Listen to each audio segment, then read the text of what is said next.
Picture this. You're checking your phone late at night, and peak performance researcher Shadé Zahrai has just sent a really startling email to 48 psychologists, professors, and executive coaches. Yeah, receiving that at midnight feels, slightly sinister, right? No, absolutely. But she asks them all this one question. Basically, if you wanted to sabotage someone's success and happiness, what is the absolute most effective way to do it? And the replies just flooded in by the next morning. And the wild thing is, despite the wildly diverse backgrounds of these experts, they all essentially delivered the exact same answer. Right. Nobody said, assign them a terrible boss Mhm. or ruin their finances or engineer some traumatic backstory. The consensus was brutally simple. Just plant a seed of self-doubt. Just one seed. Because they knew the mind will do all the heavy lifting from there. It's a profound realization, and it serves as the foundational idea for today's deep dive into the source material from Zahrai's book, Big Trust. Which is such a great read. She spent her career coaching at the highest echelons, places like Microsoft, JP Morgan, Deloitte. Yeah, and her mission in this book is to solve a puzzle that haunts almost everyone.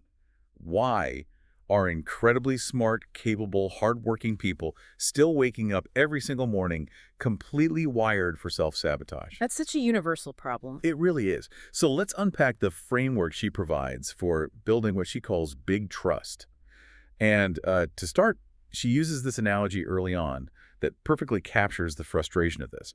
She compares self-doubt to a burr. Oh, right, the little spiky seed pods. Exactly, like when you brush against them on a hike and they latch onto your socks, your pants. And the crucial part of the analogy is that the harder you try to rip a burr off, the deeper those little spikes dig into the fabric. And that reveals a massive paradox in how we are traditionally taught to handle our internal narratives, right? Most conventional advice tells you to just silence your doubt, crush it, banish it. Which never works. Never. Zahrai argues that you fundamentally cannot defeat self-doubt by trying to silence it. Because attempting to silence it is like pulling frantically at the burr. You just tangle it further into the threads of your day. Right. You don't neutralize its power by fighting it. You neutralize it by understanding the underlying mechanism, noticing it as an observer, and changing your relationship to it entirely. So if silencing it is a guaranteed failure, the obvious question is what biological purpose this annoying burr actually serves. Like, why are we carrying this around in the first place? Well, according to the research, there are 3 specific neurological reasons our brains are actively invested in self-doubt. We are quite literally hardwired for sabotage, usually out of this misguided sense of self-preservation. Right, so what's the first reason? The first reason involves visualizing your brain as a chaotic corporate boardroom. So sitting at the table, you have a CEO making the big picture executive decisions. Okay, the CEO. Yeah. Got it. Then you have a strategist mapping out long-term plans. You have an automations lead handling all your daily routines, like, driving your route to work. And finally, you have a risk analyst whose singular job is scanning the horizon for danger. So when you're in a flow state, I imagine that boardroom is completely in sync. The CEO directs, the strategist plans, the automations lead executes without friction. Perfectly. But when self-doubt is triggered by a perceived threat, that risk analyst abruptly stands up and commandeers the entire meeting. They just start screaming about potential failures and worst-case scenarios. Oh, wow. And the moment the risk analyst panics, the CEO gets paralyzed. The executive function shuts down, the strategist starts spinning out, unable to formulate a plan. The whole boardroom just melts down. And that physical impairment is what makes self-doubt so much more dangerous than just a fleeting bad mood, right? Yeah. You are literally locked out of the executive functions of your own brain. Exactly. You can't think clearly because the biological alarm bells are drowning out the CEO. Okay, so that's the boardroom. What's the second neurological reason? The second reason we lean into doubt is a phenomenon called confabulation. Basically, the human brain absolutely despises uncertainty. It hates not knowing. Hates it. Evolutionarily speaking, an ancestor who couldn't predict a threat didn't survive to pass on their genes. So today, when we face a gap in our knowledge, when we lack certainty about a situation, the brain simply invents a story to fill in the blank. Right. It operates like a faulty smartphone autocorrect that is just completely obsessed with disaster. That's a great way to put it. Like you send an email to your boss and they don't reply all afternoon. There's a gap in certainty. Instead of autocorrecting to, oh, they're probably stuck in back-to-back meetings, your brain autocorrects to, they hate my proposal and I'm going to get fired. Yeah. But wait, If the brain is just trying to protect us, why does it always choose the most painful, anxiety-inducing story? That seems super counterproductive. Well, to the brain, anticipating the absolute worst is the ultimate form of protection. It's bracing for impact. The neurological logic dictates that predicting a disaster and being emotionally prepared for it is infinitely safer than being caught completely off guard. Oh, I see. So this faulty autofill isn't lying to torture you. It is desperately trying to assert control over an uncertain environment. Which feeds directly into the third biological reason we are wired this way, which the book calls the gatekeeper. We all know about confirmation bias in our social media feeds, but Zahrai points out that we have a customized algorithm doing this to our self-esteem too. We do. Your brain employs a gatekeeper whose sole function is to filter the incoming data of the world to confirm your pre-existing core beliefs. So if, deep down, you hold the subtle belief that you aren't quite competent enough for your current role. The gatekeeper finds the evidence. Exactly. Your gatekeeper will meticulously highlight proof in your environment that matches that narrative. Right, you could get 10 compliments on a project, but if, one person is checking their phone while you present, the gatekeeper flags it immediately. Like, see, they think you're boring. You are out of your depth. Yeah, it is literally editing the reality you perceive to keep the internal story consistent. Okay, so these biological imperatives, the panicked boardroom, the catastrophic autofill, the biased gatekeepers, they don't just stay abstract. They manifest as distinct articulated voices inside your head. And Zahrai categorizes these inner voices as the inner deceivers. Yeah, getting to know these deceivers is where the framework becomes incredibly practical, because once you understand the hardware, you start to recognize the specific software personas they create. The sources outline 4 distinct deceivers. It's this jerk squad that lives rent-free in your mind. The jerk squad, I love that. Who's on the squad? So the first of these 4 personas is the classic judge. This is the voice that obsessively replays your past mistakes.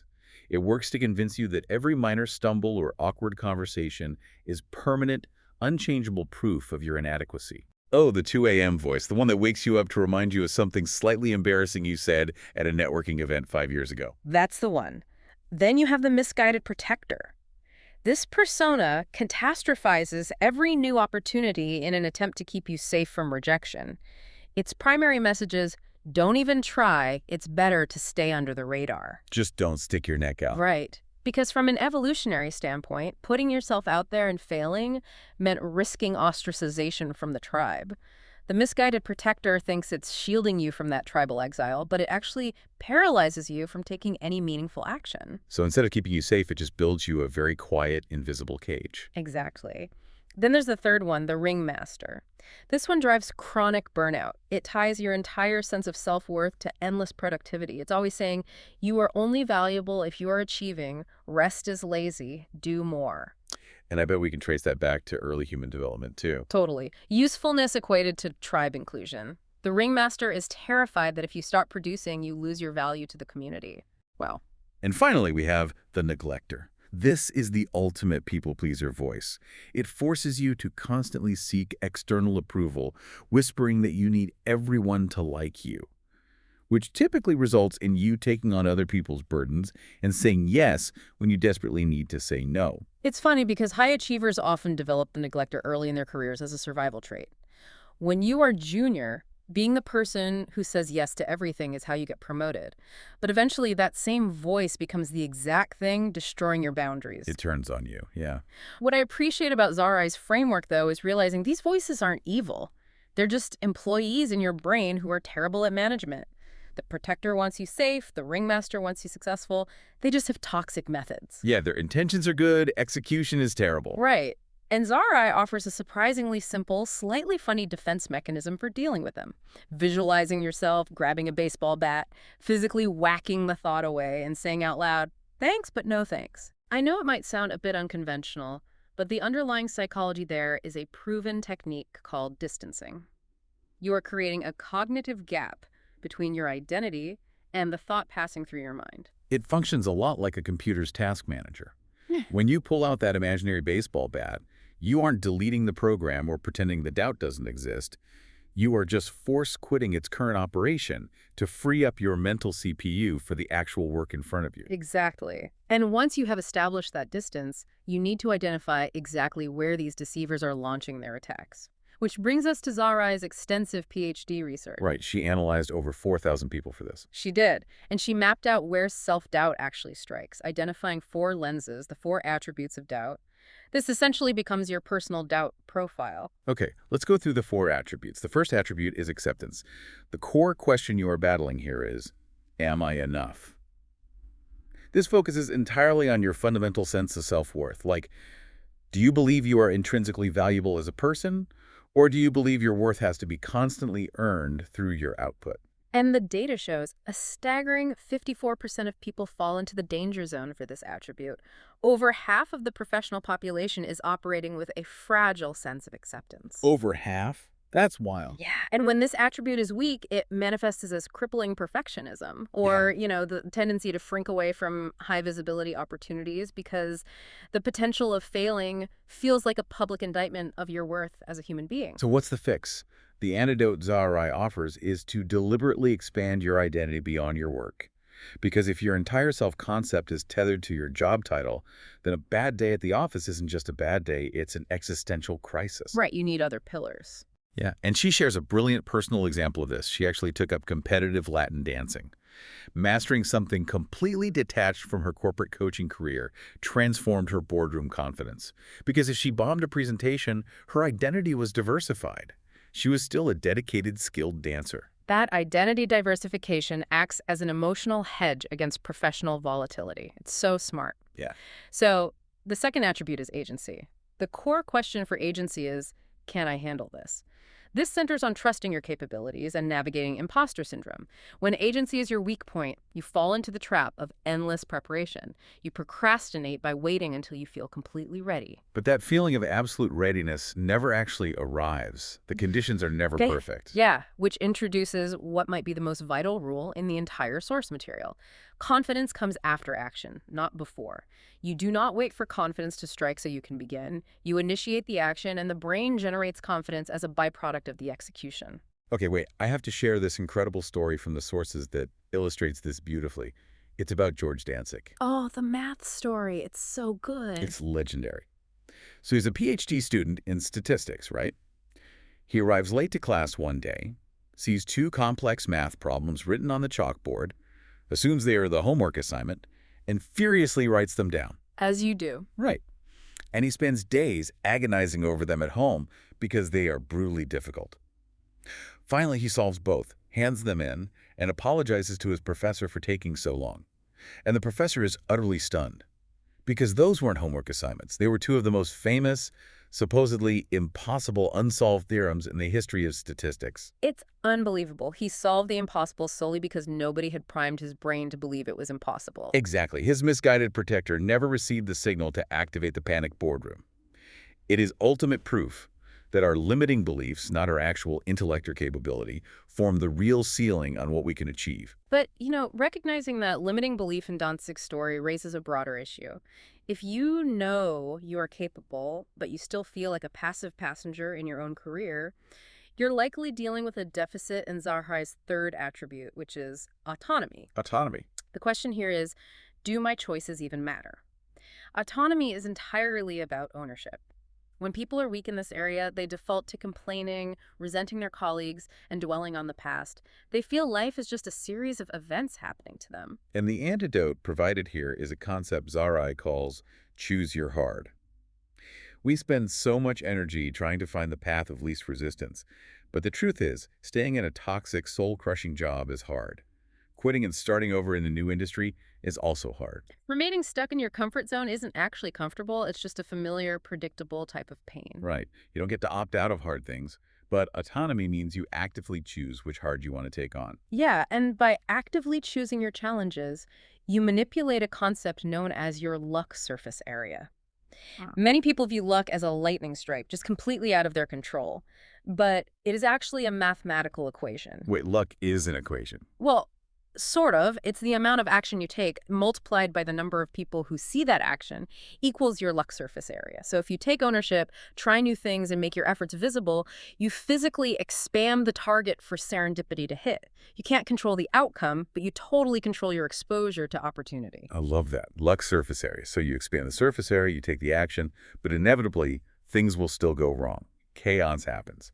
Which brings us to the fourth and final attribute, adaptability. Right. The core question is, can I manage my emotions? This is your capacity to stay grounded when the boardroom catches fire. And when adaptability is weak, even a minor setback, like a critical email or a delayed flight, can trigger a massive emotional hijacking.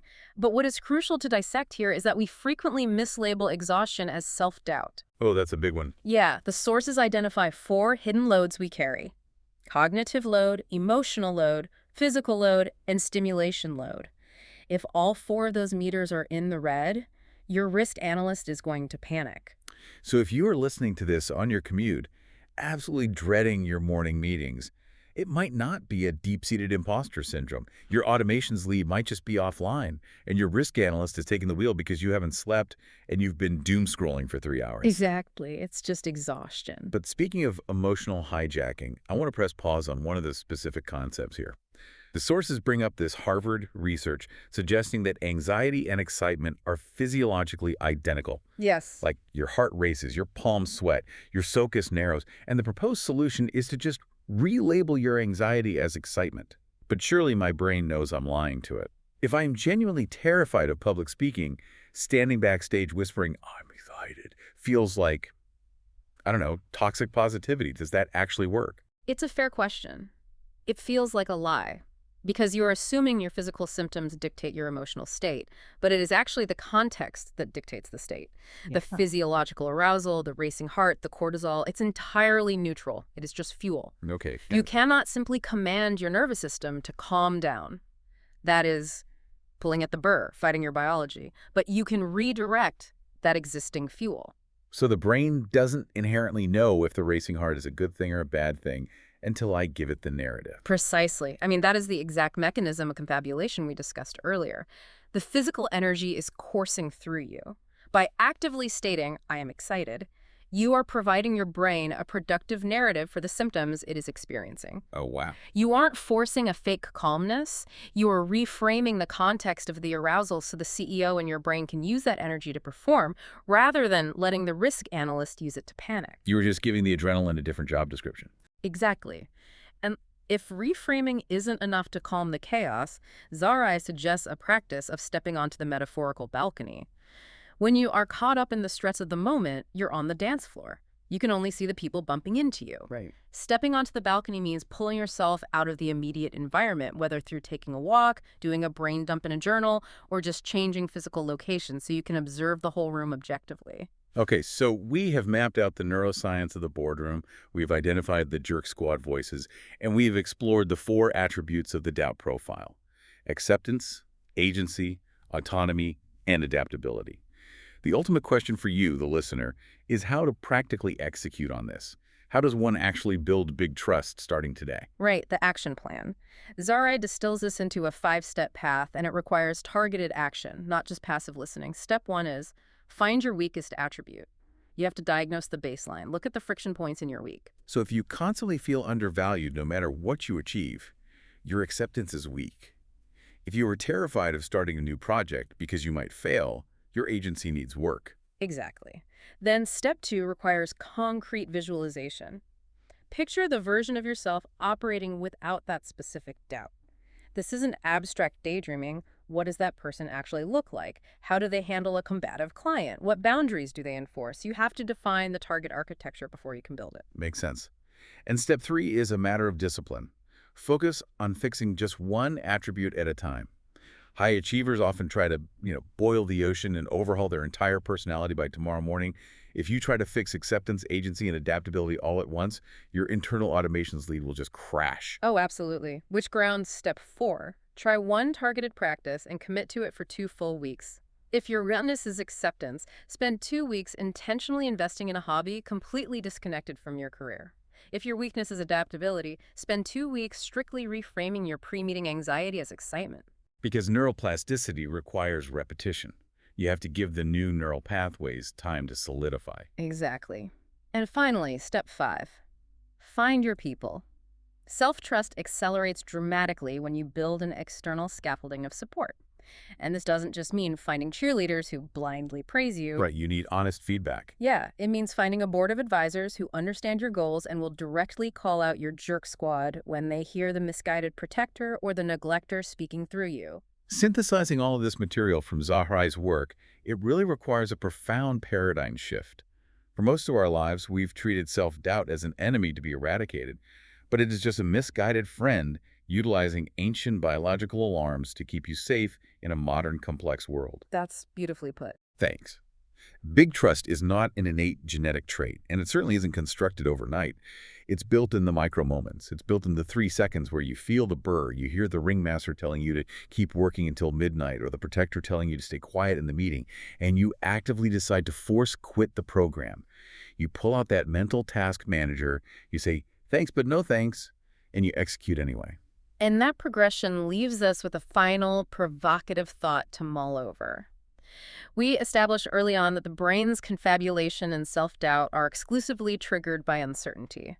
But uncertainty is the absolute non-negotiable prerequisite for any kind of growth. You literally can't grow without it. Right. You cannot learn a new skill, change careers, or discover new capacities without stepping into the unknown.